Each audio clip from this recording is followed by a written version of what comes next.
Hey everybody, it's Rob from Flailthroughs. This is Gundam Battle Operation 2, and this is a request from Exodus for the full armor Gundam from Gundam Thunderbolt in Halloween colors. I just want to say for the record, I got this request from Exodus, I believe, slightly after Thanksgiving. So I haven't been sitting on it since after Halloween, or since before Halloween. I've been sitting on it since, around Thanksgiving. It's a slightly different amount of procrastination, so. But Full Armor Gundam is a lot easier to use with the extended weapon swap, I'm finding. It has 3 different missile pods. One is just kind of missile spam, one is a rapid-fire missile that takes a lot of hits to stun, and one is a slow-firing missile that fires one at a time, but I believe stuns. And yeah, it's easier to balance, to juggle those on the 8-position weapon swap. This is one that I never really felt comfortable with, and I wound up not using a lot of the weapons on the old 4-position swap, just because getting to all of them promptly was much harder. Here, I think you'll see me making good use of just about everything it's got. So, the slow-firing missile I have a hard time actually connecting with, but I do try at least, so I am trying to single out a Zissa over there, which is a fairly good target for me, being a support. I'm just, one of the things with it is just searching for something that you haven't overheated or emptied, so. And in terms of weapons that will actually connect, unlike the slow missile, the missile bay is it. The double beam rifle's not bad, but I swear it fires more rapidly if you just tap the button than it does if you hold it. Maybe I'm misunderstanding what it's doing, which wouldn't be the first time today I have made, a large mistake about something. But I don't know. It is still showing its age in certain ways. It does have a very slow turning speed, and that can be a major detriment when you're fighting some of the newer, faster things up close. It's not really designed for up close, and that is a problem. But as it is, yeah, it's just a matter of using it well and hopefully not engaging in close combat too often. See, that is a Methus trying to run me down. It will probably succeed. Firing missiles. Yep, it's still trying to target me and got me. I think I got an assist on something that got caught in the support fire, which is fine. And yep, it was a Methus. That is one of the worst things I could be fighting. I forget what kind of beam defense the Thunderbolt Gundam has, but I don't think it's great. It does, of course, have the 4 shields, which each have their own hit point bar, so remember that if you put a shield upgrade part on it, you get 4 times the benefit you get from most mobile suits. Bullseyed that pilot, just going to try and keep this point, but I just got hit by support fire. I'm not sure. I think somebody else might manage to tag me here and retake the point, but I forget. As it is, I'm going to get in that mobile suit if I can. But yeah, I think the colors came out fairly well. I'm glad I made them as vivid as possible. One, just because that's kind of a Halloween thing for me. Okay, yeah, there was a Methus right there. I really should have been working on that. But it's about to die. There we go. But yeah, but also space tends to be a little bit dim in places, so it's better to use the brightest colors possible if you're trying to pull something off. I like using the brightest colors possible anyway, so that's just me. But yeah, the rapid-fire missile pod here can also be used while boosting. That's an important thing to remember. Yeah, you have to come to a full stop to use the slow-firing pod.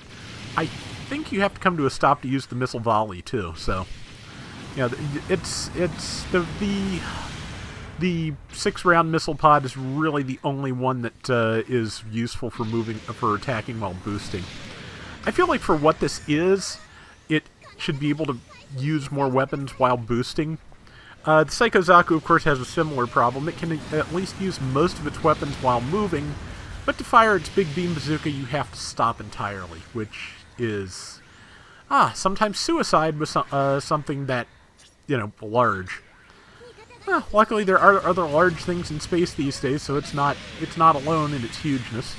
Managed to tag the nose of that Zissa with the beam saber and get back out of close combat for the most part.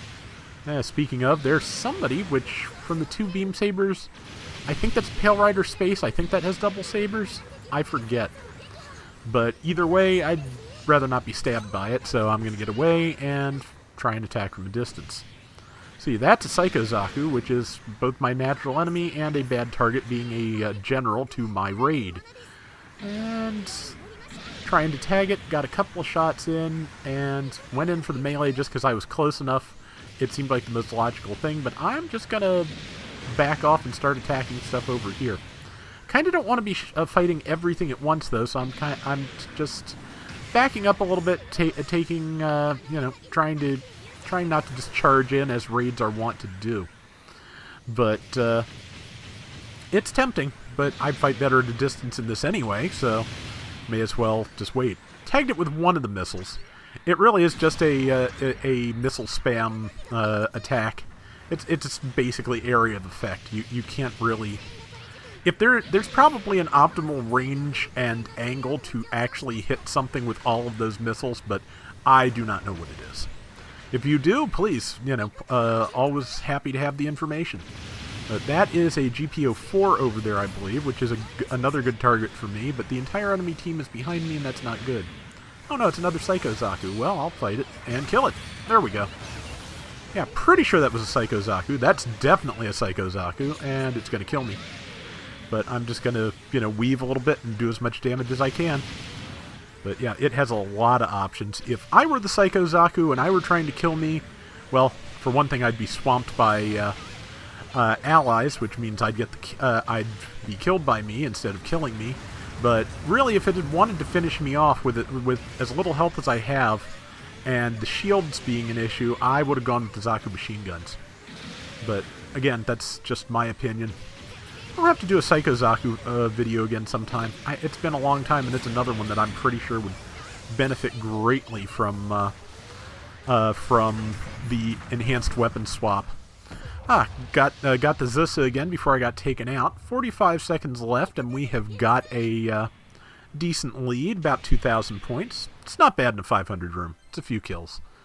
And I'm probably going to pop in and launch some support fire, just because I'm not sure if I could actually get back to the action in time to do anything, so may as well, fire some beams.